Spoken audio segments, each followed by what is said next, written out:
Oi, gente, tudo bem? Hoje vamos falar sobre divinos rivais e antes de eu começar a falar sobre isso, vamos apenas apreciar a perfeição que é essa edição linda, maravilhosa, perfeita. Mas, assim, é um livro que eu já tinha ouvido bastante falar, eu não sabia absolutamente nada sobre o que se tratava, mas eu ganhei ele de presente. Então, assim, resumidamente, dando um contexto, a humanidade derrotou os deuses e 5 deles foram enterrados mortos como espólios em norte, sul, leste, oeste e centro.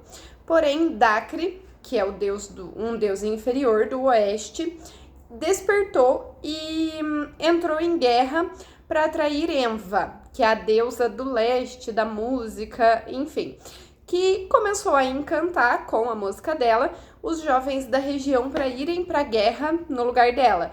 E Forrest, que é o irmão da Iris, a nossa protagonista, foi convocado e não deu notícias em 5 anos. Então a Iris começou a escrever cartas para o irmão dela, meio que como uma forma de desabafar e colocar elas no guarda-roupa. Só que elas sempre sumiam depois que ela colocava lá. E um dia chegou uma carta com a frase "Eu não sou Forrest" escrita. E ela começou a trocar cartas com essa pessoa mesmo sem saber quem era. O que ela não sabia é que ela estava falando com o Roman, que é o rival dela no trabalho, com quem ela estava disputando por uma vaga de jornalista no Gazeta, que era o jornal que ela trabalhava. Só que tudo muda quando a mãe da Iris, que não soube lidar com a partida do filho, perdeu o emprego, começou a beber, enfim, foi encontrada morta. O chefe da Iris continua pressionando ela, acaba decidindo dar a vaga para o Roman, pelo fato de ela estar mais aérea, dela estar mais distante por motivos óbvios, né? Mas enfim, ele é um cuzão.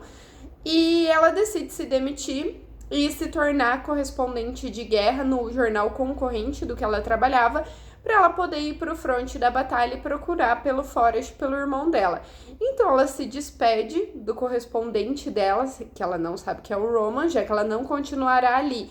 Só que ela se recusa a ver a resposta que ele enviou antes de partir.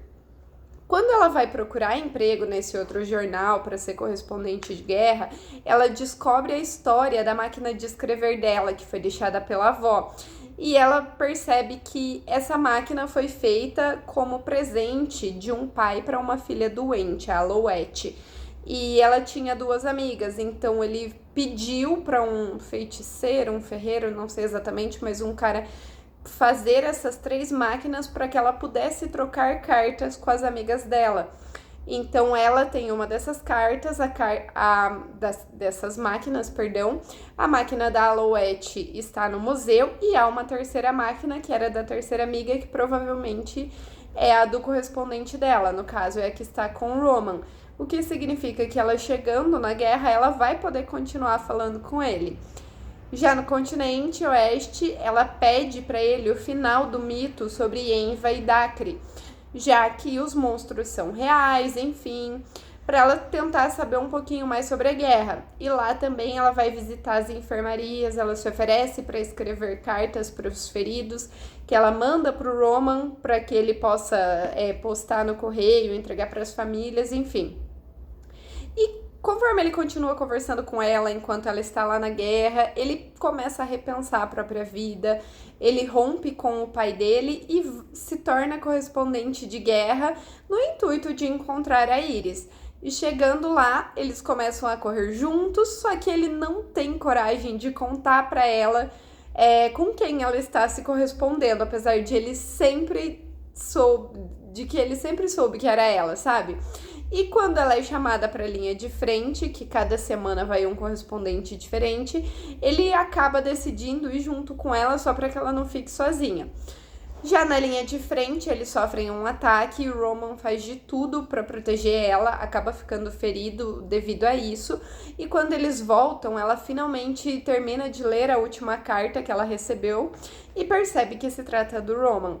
Ela vai confrontar ele na enfermaria e tal, foge porque ela tem muito medo de perder mais uma pessoa que ela ama. Só que acaba percebendo que isso é uma completa besteira, admite os sentimentos dela, escuta a explicação dele e aceita se casar com ele. Porém, no mesmo dia, eles recebem a notícia de que a cidade vai precisar ser evacuada, já que o exército do Dakri está a um dia de distância, está avançando conforme vão passando as cidades, enfim, destruindo tudo pelo caminho. E ainda assim, o Roman e a Isis se casam e tem um breve momento de felicidade antes do bombardeio da cidade na manhã seguinte.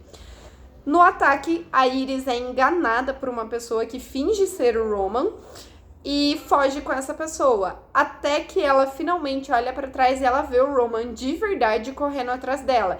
Então ela percebe que a pessoa que estava levando ela disfarçada era o Forrest, o irmão dela, que precisa meio que deixar ela desmaiada para conseguir levar ela, porque ela não quer abandonar o Roman de jeito nenhum.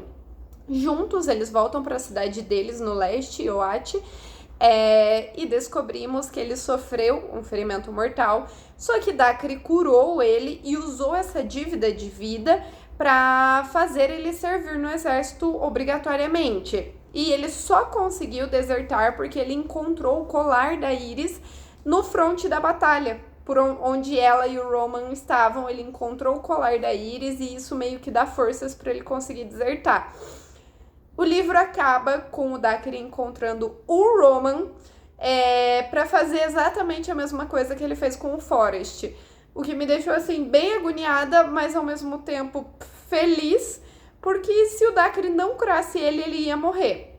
Então, assim, eu penso que se o Forrest precisou de uma motivação para desertar, o Roman vai ter essa motivação o suficiente, já que ele foi pra guerra pela Iris. E assim, que livro maravilhoso.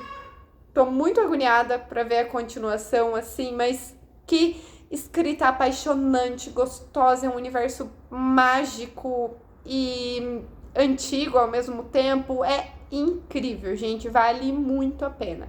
Espero que vocês gostem.